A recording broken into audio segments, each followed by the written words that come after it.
Hello students, I Amrita Indoliya, your NEET chemistry mentor. और students, अब अपन स्टार्ट करने जा रहे हैं आपका next part, that is all about oxidation number and EAN rule.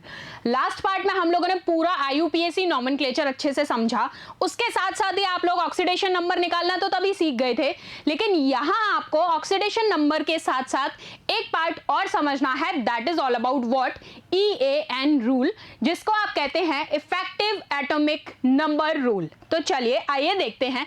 सबसे पहले हम बात करेंगे, अब जब कभी भी आप लिगेंड का नेम लिख रहे हैं और लिगेंड पहचानना जान गए हैं, पूरी एंटाइटी के अंदर आप फट से पिक कर लेते हैं कि ये वाला लिगेंड है। साथ साथ मैंने आपको प्रीवियस सेशन में बताया था कि हम लोगों ने एक तो पुराना कल्चर और मॉडर्न कल्चर की मिक्सिंग कैसे की थी आईयूपीएसी के अंदर। बाय के लिए बिस, ट्राई के लिए ट्रिस, टेट्रा के लिए टेट्रा किस, पेंटा के लिए पेंटा किस। ठीक है, ये टर्म्स हमें याद रखनी है, दिमाग उल फलूल नहीं चलाना है, यहां पर ये केमिस्ट्री चल रही है। ठीक है, तो केमिस्ट्री के अंदर दिमाग लगाना है कि जब कभी भी लिगेंड का नाम लिखा जा रहा है और लिगेंड ने कंटेन कर रखे हैं भाई नंबर, यानी कि अकेला नहीं है वो 4 5 3 2, इसी तरीके से आप लिखते हैं NH3, आगे लिखा होता है 4, तो आपको वहां पर क्या यूज करना है, टेट्रा किस। ठीक है, तो आप किस तरीके से लिखेंगे समझ में आ गया, एक बार मेंशन कर लीजिए अपनी नोटबुक में भी। फिर से बता रही हूं, बाय फॉर बिस, ट्राई ट्रिस, टेट्रा टेट्रा किस, पेंटा इज पेंटा किस। चलो एग्जाम्पल देखते हैं। सबसे पहले ये एक एग्जाम्पल दिया हुआ है NiEN2, किस तरीके से आप इनकी नेमिंग करेंगे अगर सिंपली मैं पूछूं तो। हमने नॉमेनक्लेचर पढ़ लिया, आईयूपीएसी के सारे रूल पढ़ लिए, तो अब आपको अच्छे से पता है कि भाई इसका नेम कैसे लिखोगे। तो लिखना शुरू करें। ये आपको पता है क्या है, इथिलीन डायमीन, जिसको कैसे लिखते हैं, इथेन 1,2 डायमीन। तो अब यहां सबसे पहले कैसे लिखोगे, कितने मॉलिक्यूल दे रखे हैं, 2, तो बिस इथेन 1,2 डायमीन, और फिर क्या दे रखा है, Ni, तो क्या लिखोगे, निकल, और ऑक्सीडेशन स्टेट क्या होगा, 0 है। एलसीओ मेथड सेम वही चीज है, बस क्या करना है, चेंज, मॉडर्न मेथड अप्लाई करना है। चलो ऐसे ही इसका लिख लेते हैं। यहां दिया है NiDMG2, और आपको पता है ये क्या है, डायमिथाइल ग्लाइऑक्सीमेट। अब डायमिथाइल ग्लाइऑक्सीमेट के लिए कितने मॉलिक्यूल दे रखे हैं यहां पर, 2, तो कैसे लिखोगे, बिस डायमिथाइल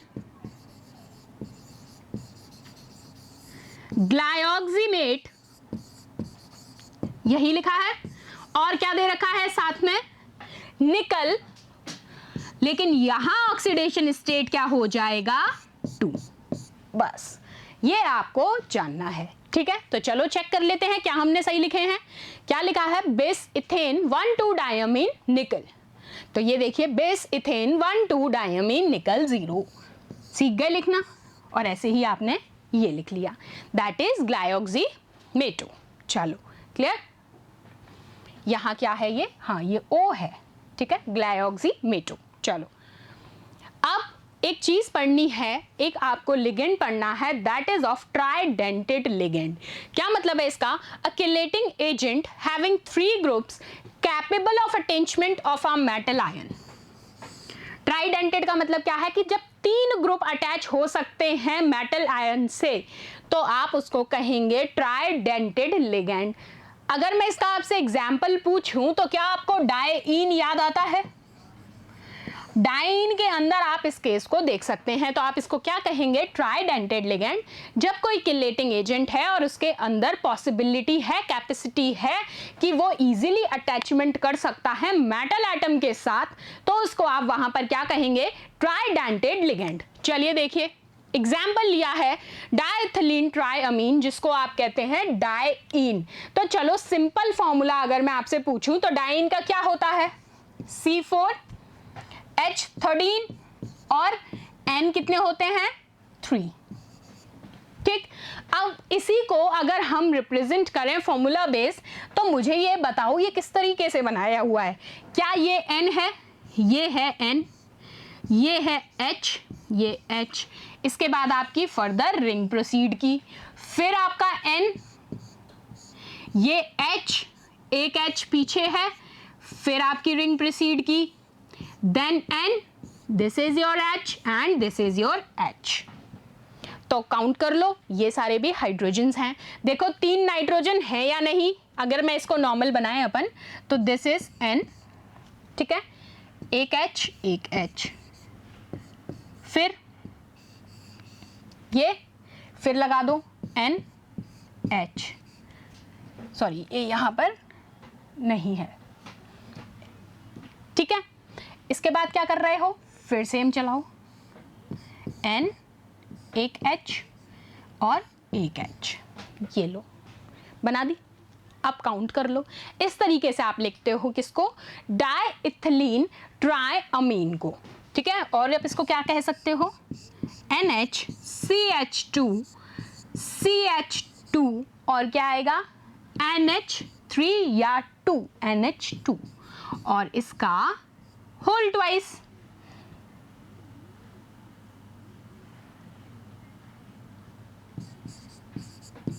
ठीक है। तो ये सारे फॉर्म्स हैं किसको लिखने के, डाइईन को लिखने के, यही यहां पर मैंने आपको बताया, ठीक है। चलो नेक्स्ट देखते हैं। अब हम डाइईन के अंदर बाइंडिंग मोड अगर चेक करें तो वो कैसे होगा। बाइंडिंग मोड में आप देखो ये NH2, फिर बीच में क्या है NH और फिर लास्ट में NH2, वो ठीक है, लेकिन ये तीनों की तीनों एक मेटल एटम से अटैच है या नहीं। ये देखिए मेरे ये दोनों हाथ यहाँ पर, ये कॉर्नर पे NH2, इस कॉर्नर पे NH2, यही दिख रहा है आपको इसमें भी विजिबल, और एक ये जो मेरा फेस आइकन है दैट इज NH, और ये जो यहाँ मेरे हैंड्स ज्वाइन हो रहे हैं that is your metal atom. तो समझ में आ गई पोजीशन, NH2 एंड NH, और तीनों की तीनों इजीली अटैच हो पा रहे हैं मेटल एटम से। इसी को कहा जाता है क्या, ट्राइडेंटेड लिगेंड। ट्राइडेंटेड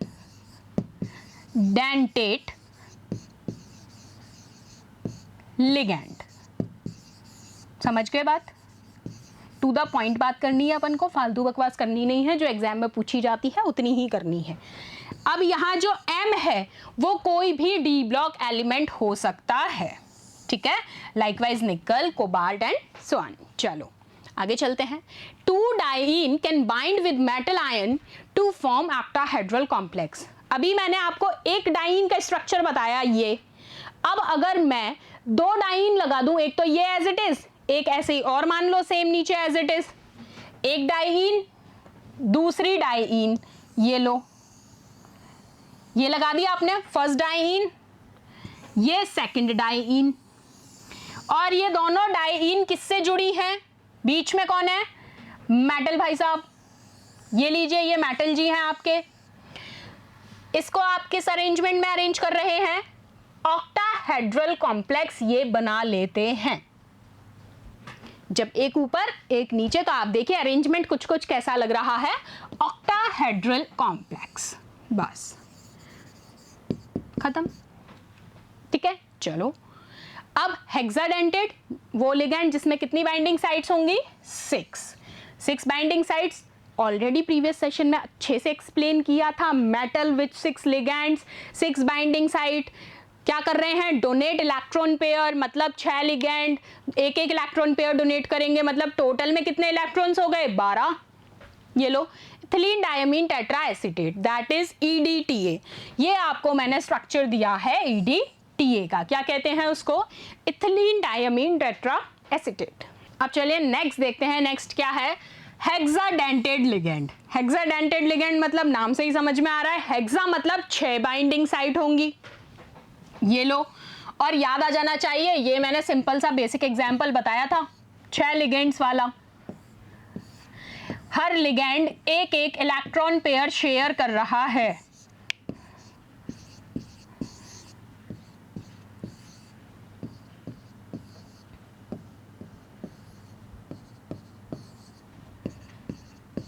कर रहा है। अब यहां पर टोटल कितने शेयर हो रहे हैं, 6 पेयर, यानी कि इलेक्ट्रॉन 2, 12 टोटल इलेक्ट्रॉन शेयर कर दिए, कोई दिक्कत नहीं है। तो ये एग्जाम्पल देखिए, इथिलीन डायमीन टेट्राएसीटेट, जिसको आप क्या कहते हैं इन शॉर्ट, EDTA। EDTA का ही फुल फॉर्म है इथिलीन डायमीन टेट्राएसीटेट। स्ट्रक्चर देखते हैं, ये देखिए NCH2CH2। अब ये जो है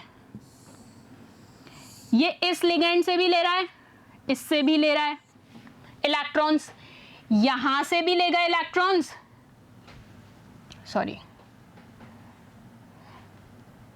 ठीक है, इन दोनों से ले रहा है, साथ साथ यहां से इलेक्ट्रॉन्स, यहां से इलेक्ट्रॉन्स, यहां से और यहां से, ये लो हो गई। तो EDTA में कितनी बाइंडिंग साइट्स हैं, 6 बाइंडिंग साइट्स हैं। ठीक है, सीधा क्वेश्चन पूछा जाता है बहुत बार कि EDTA में कितनी बाइंडिंग साइट्स हैं, ये फॉर्म आए 6। किस टाइप का लिगेंड होता है, हेक्साडेंडेट लिगेंड होता है। ठीक है, चलो अब EAN, अब क्या है, इफेक्टिव एटॉमिक नंबर क्या कहलाता है, effective atomic number represent total number of electrons, what it represent, total number of electron surrounding the nucleus of a metal atom in a metal complex। वही बात है, सेम बात है, कोई नई चर्चा नहीं है। देखो कैसे इसको एक्सप्लेन करते हैं, total number of electron count करते जाओ, वही EAN रूल है। और याद आ जाना चाहिए, EAN रूल की बात जब बताई थी, पहले डिस्कस किया था, तो वो कितना होना चाहिए, 36 होगा, तो EAN रूल को फॉलो करेगा। 36 नहीं है तो फॉलो नहीं करेगा। कैसे, चलो पहला एग्जाम्पल देखते हैं। K4FeCN6 के अंदर ऑक्सीडेशन स्टेट निकालो। सबसे पहले तो Fe का सीख चुके हो, निकालें, आ जाओ। K4FeCN6, अब तुमको पता है कि Cn नेगेटिव लिगेंड है, एनायनिक लिगेंड है, तो इसके ऊपर Cn के ऊपर जब हमें पता है माइनस है और स्पेशीज है, तो कितना हो गया, -6। ये आपको निकालना है। Fe आपका क्या है, X, और K4 यानी कि आपको पता है कि K के पास कितना रहता है, K के लिए आपको जब बात कर रहे हैं ये आपको ऑलरेडी पता है। ठीक है, तो आपने सीधा सीधा कहा कि इसको हम काउंट नहीं कर रहे हैं क्योंकि ये क्या है, काउंटर आयन है, हमें बात करनी है इसकी रिप्रेजेंटेशन में। आपने इसको सीधा काउंट किया। कैसे काउंट किया, ये देखो, सॉरी,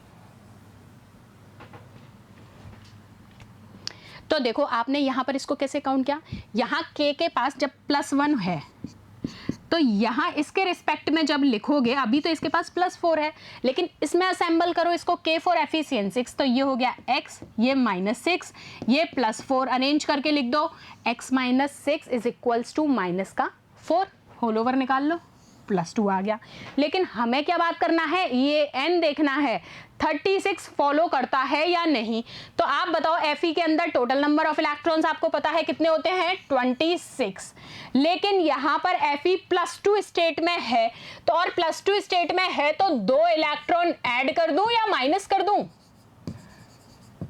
क्या करोगे, सब्सट्रैक्ट करोगे, कितने रह गए, 24 इलेक्ट्रॉन। ठीक है, अब क्या काउंट करने हैं, नंबर ऑफ इलेक्ट्रॉन जो आपको लिगेंड्स ने डोनेट किए हैं, वो कितने हैं, 12। कैसे आए, ऐसे, ये लो। फिर अब हमें क्या करना है, टोटल एटम्स काउंट करने हैं, total electrons around central metal ion. तो आपने अभी कहा Fe +2 के फॉर्म में 24 और 12 आपके लिगेंड्स वाले, ये लो, दोनों को प्लस कराओ, 36 आ रहा है टोटल इलेक्ट्रॉन्स। इसका मतलब ये एक स्टेबल मॉलिक्यूल है, साथ साथ ये EAN रूल को फॉलो करेगा। Fe attains noble gas configuration and hence it is stable। बात समझ में आई, एक और एग्जाम्पल देख लें, ये समझ में आ गया, अच्छे से ढंग से क्लियर है। चलो आगे देखते हैं, इसका निकालो। कैसे निकालोगे, सेम वही चीज करनी है। K3 दे रखा है, अब यहाँ ये याद रखना बस, तो इसके लिए क्या कर दोगे, X - 6 इज इक्वल्स टू -3, तो X क्या हो गया, +3। ये तो सिंपल सी लैंग्वेज है। अब पता है आपको कि Fe के पास इलेक्ट्रॉन्स कितने हैं, 26, लेकिन यहाँ Fe +3 में है, तो 3 इलेक्ट्रॉन निकाल दो, कितने रह गए, 23। अब इस 23 में लिगेंड्स वाले इलेक्ट्रॉन कितने हैं, 12। अब हमें निकालने हैं टोटल इलेक्ट्रॉन, तो क्या हो जाएगा, 12 + 23, कितने हो गए टोटल, 35। और हमें EAN के लिए कितने चाहिए थे? 36। इसका मतलब ये EAN रूल को फॉलो नहीं करेगा। ठीक है, बात समझ में आई? चलो चेक कर लो, गलत किया है तो एक बार आ जाओ। यही किया हमने। टोटल कितने थे? 26, और 3+ के केस में 23 हो गए, 12 आपके लिगेंड्स वाले हो गए, टोटल इलेक्ट्रॉन्स निकाले 35। अब EAN फॉलो नहीं करेगा क्योंकि EAN के केस में चाहिए भाई 36 इलेक्ट्रॉन्स। ठीक है, चलो अब देखिए, to attain 36 electronic configuration it will accept electrons, so it will behave as an oxidising agent. ये एक्सेप्ट कर सकता है और 36 पे आ सकता है। ठीक है, तो यहाँ आपका ये सेशन बहुत ही छोटा था। I think it's just of 10-15 minutes. It doesn't matter कि कितने मिनट्स का है। द थिंग दैट मैटर्स कि हमने जो टॉपिक कवर किया है that is important, and that is EAN rule. तो ये भी आपको करना आ गया। कुछ 2-4 एग्जाम्पल आप भी अपने हैंड से कीजिएगा और हम प्रैक्टिस सेट में भी डिस्कस करेंगे। तो मिलते हैं नेक्स्ट सेशन में। Till then, thank you so much.